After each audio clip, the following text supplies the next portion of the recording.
Dans le développement, on a axe d'analyse et de référence possible. Alors, dans l'axe d'analyse et de référence, on a l'axe 1 qui est basé sur la thèse. L'axe 1 de la réflexion, ça nous renvoie directement à la thèse. Donc, au niveau de la thèse, on a cette phrase qui annonce directement la thèse, parce qu'elle soutient, elle confirme l'idée de la thèse. La technique n'a pas besoin de morale.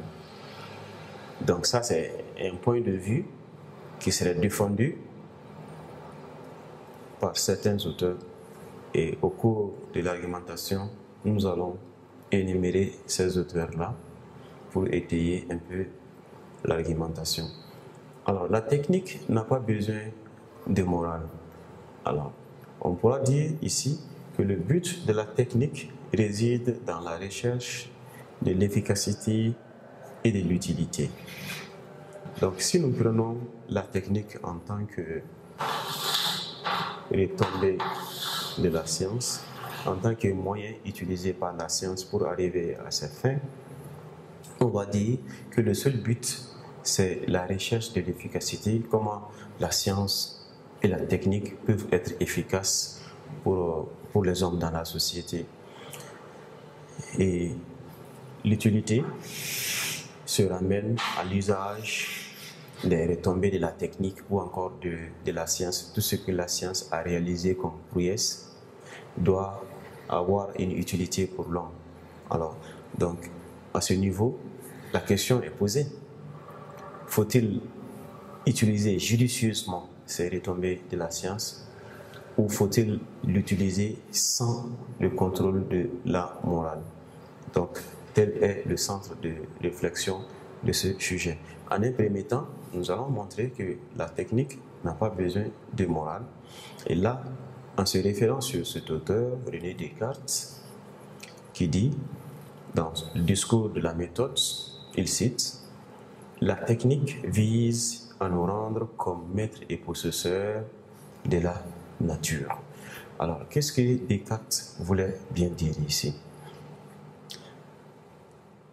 Dans l'entendement de René Descartes, l'homme doit transformer la nature en sa guise, parce qu'il a un quotient intellectuel très élevé qui lui permet de méditer sur la nature et trouver un moyen d'exploitation de cette nature-là par la voie de la technique et par la voie de la science, évidemment.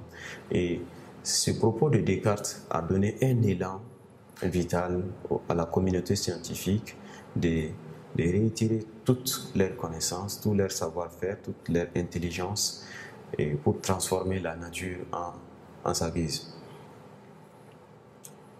Donc, se rendre maître et possesseur de la nature, d'après tout, c'est l'homme qui a une conscience. La nature n'en a pas. La nature n'a pas de conscience. C'est donc l'homme qui a une conscience, il doit développer cette conscience-là, aller vers la nature, fouiller dans la nature, voir ce qu'il y a de mieux dans cette nature-là qui puisse être utile à l'homme. Donc c'est pourquoi on dit souvent que la révolution verte est plus ancienne que la révolution industrielle.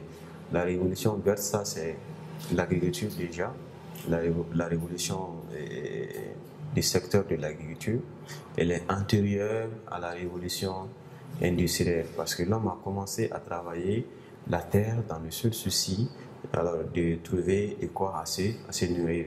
Donc c'est l'exploitation de cette terre-là qui a ouvert la voie à l'homme vers l'industrialisation parce que les ressources minières qui sont enfouies sous le sol vont permettre à l'homme d'avoir vraiment un penchant vers la technique de transformer ces ressources-là en sa faveur.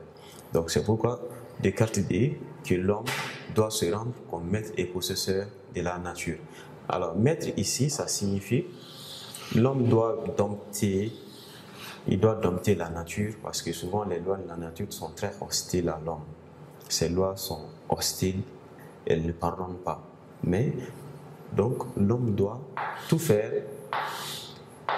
pour maîtriser alors ces lois-là. Parce que souvent, il n'a pas de solution face à certaines lois de la nature, par exemple la mort, par exemple les phénomènes catastrophiques qui arrivent dans la nature. Donc l'homme, il n'y peut rien. Il est obligé de se conformer, il est obligé alors de se résigner.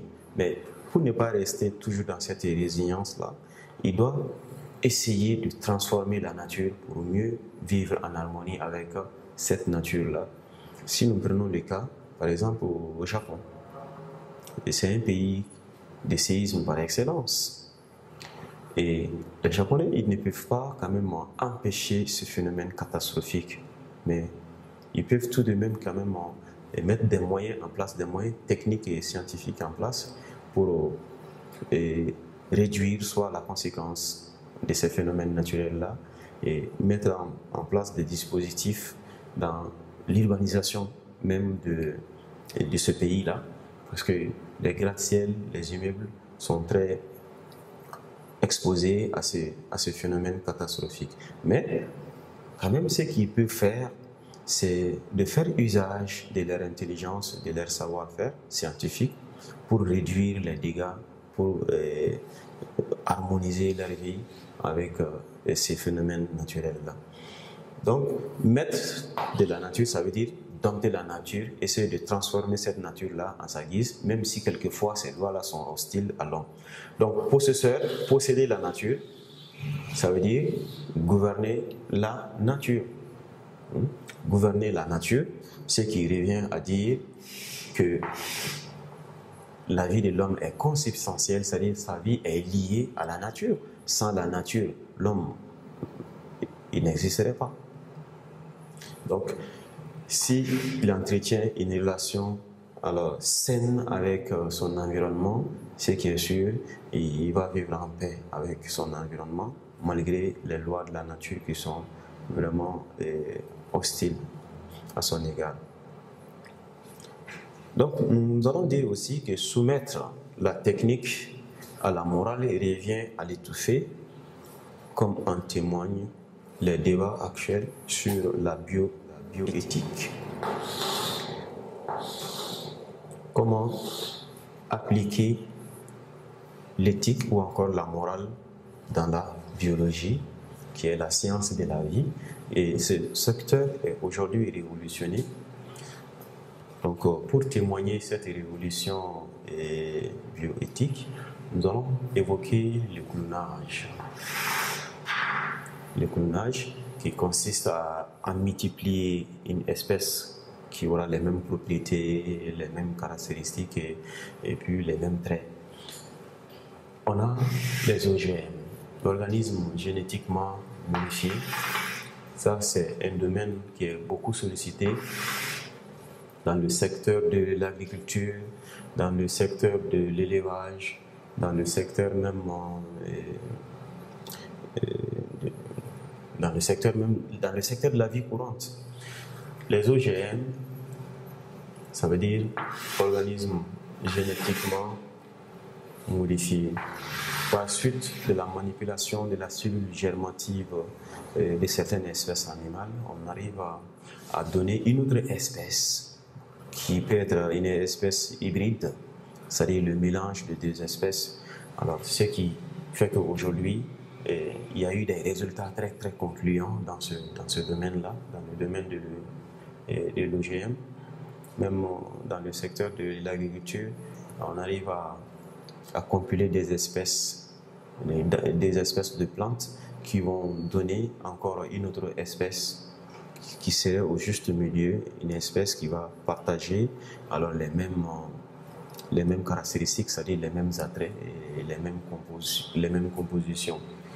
Donc, ce secteur-là aujourd'hui est une référence dans le cadre de la technique. On a également les IGV, ça veut dire interruption volontaire de la grossesse. Interruption volontaire de la grossesse. Aujourd'hui, la science nous ouvre les yeux sur un monde technophile, un monde vraiment dominé par la recherche scientifique et par la prouesse scientifique. Alors, l'interruption volontaire de la grossesse, ça c'est un fait aujourd'hui qui n'échappe pas à la science, parce que c'est par la complicité de la science que cette expérience donne des résultats vraiment concluants. Et parce que là, aujourd'hui, on peut interrompre une grossesse, on ne désire pas l'entretenir. Donc, dû à des méthodes, dû à l'application de la science dans le domaine de la biologie. Ça, c'est une réalité quand même. Mais il y aura une interrogation philosophique autour de la question. Faut-il continuer à interrompre volontairement les grossesses dans ce monde-là? En tout cas, les pays vont se prononcer là-dessus, parce que c'est aujourd'hui une réalité qui n'est plus à dissimuler. Donc, les pays qui ne sont pas vraiment favorables à cette pratique de la science peuvent vraiment manifester sur un regard de la religion, parce que la religion condamne cette pratique-là, l'interruption, c'est-à-dire l'avortement volontaire de la grossesse. Donc, là, à ce niveau, il y aura une interrogation philosophique et la religion peut même s'y prononcer là-dessus. Bon, ça va dépendre maintenant d'un pays à un autre, parce que nous sommes dans un monde ouvert, nous sommes dans un monde à l'échelle planétaire, les pays sont vraiment interconnectés, soit culturellement, soit économiquement, soit politiquement, et voire même socialement. Donc il n'y a pas de frontières, il n'y a pas de limites. Dans ce contexte de la mondialisation, alors les pays adoptent une civilisation qui leur semble vraiment valable. Donc si nous prenons cette pratique-là, peut-être que dans certains pays, cette pratique-là est autorisée par la loi. Mais par contre, ce n'est pas une pratique qui est autorisée à l'échelle mondiale. Il y a également l'euthanasie. L'euthanasie, qui est aussi une autre méthode de mort lente, comme on le dit, et c'est aussi volontaire, c'est provoqué par le sujet qui ne désire plus, qui a perdu tout espoir dans la vie. Alors, peut demander l'euthanasie, ou encore une personne qui souffre d'une maladie incurable, qui n'a aucune espérance à l'horizon, qu'elle va guérir un jour. Donc, ce manque de confiance en soi et ce manque d'espérance peut conduire le sujet, c'est-à-dire la personne, à solliciter l'euthanasie. Donc, comme je l'ai dit toujours, et cette pratique aussi varie d'un pays à un autre. Ça.